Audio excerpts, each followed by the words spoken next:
Hello everyone, my name is John David Batalier and my report is about focus group discussion and analysis.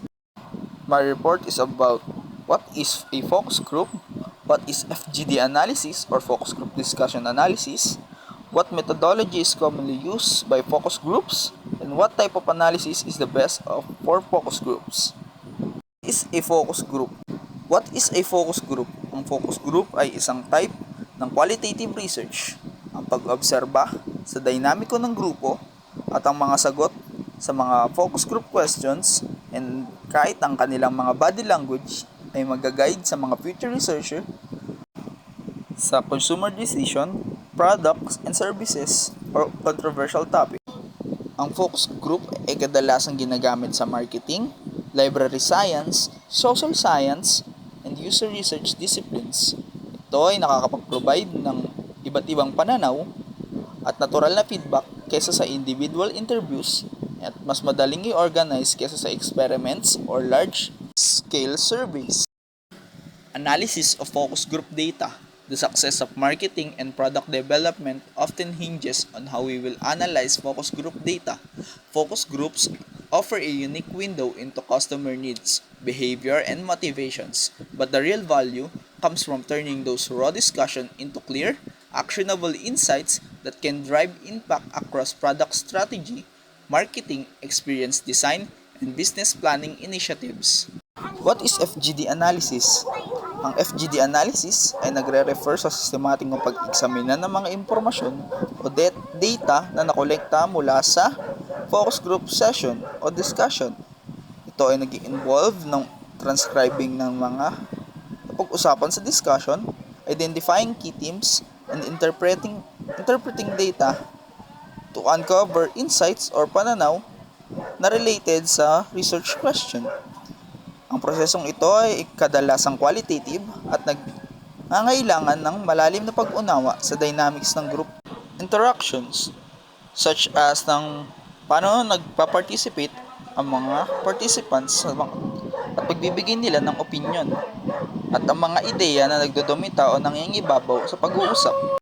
What methodology is commonly used by focus groups? The qualitative research methodology is commonly used in focus group studies. Specifically, methodologies like thematic analysis and grounded theory are popular because they allow for in-depth exploration of participants' perspective and social dynamics. The focus is often on understanding subjective experiences rather than measuring them quantitatively. The goal is to gather rich, descriptive data rather than numerical data.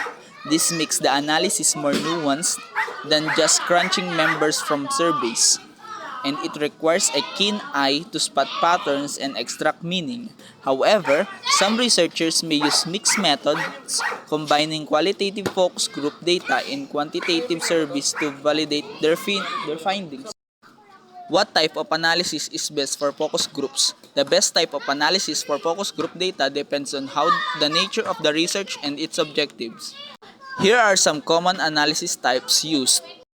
Thematic analysis. This is the most widely used method in focus group analysis. It involves identifying recurring themes, patterns, and concepts across the data. Thematic analysis is especially useful for understanding participants' attitude, beliefs, and behaviors in relation to the topic being studied. Content analysis. Another common approach is content analysis, which involves quantifying the frequency of certain words or themes that appear during the discussion. This method is effective when researchers are interested in understanding the prevalence of specific ideas or terminologies. Discourse analysis. If the focus is on how people use language in social interaction, discourse analysis may be more appropriate. This method looks at the language used by participants and how it reflects underlying social and cultural norms. Grounded theory. Grounded theory is useful when the goal is to generate theories based on the data itself. It is an inductive approach where researchers develop theories by continuously comparing emerging themes across the focus group data. Narrative analysis. In cases where the researchers is more interested in individual stories and how they are constructed, narrative analysis might be the best approach. This method allows a deeper dive into how participants frame their personal experiences in the group context.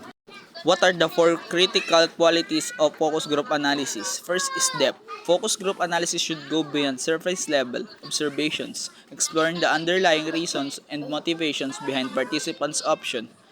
Context analysis must consider the broader social and cultural context in which participants' opinions are formed. Credibility. The findings should be supported by clear evidence, typically through direct quotes from participants, and should be triangulated with other data sources when possible. Systematic approach. A rigorous, systematic method must be used to ensure that the analysis is true and free from research bias. This includes transparent coding processes and a clear explanation of how themes were derived from the data. How is focus group data analyzed? Focus group data analysis involves several systematic steps aimed to deriving insights from participant interaction. The process starts with data collecting, typically through video or audio recording of the focus group discussion.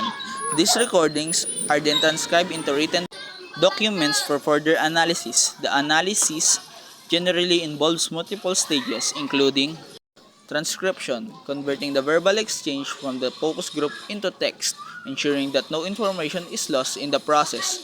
This often includes noting nonverbal cues like tone and body language, as they can add context to the dialogue.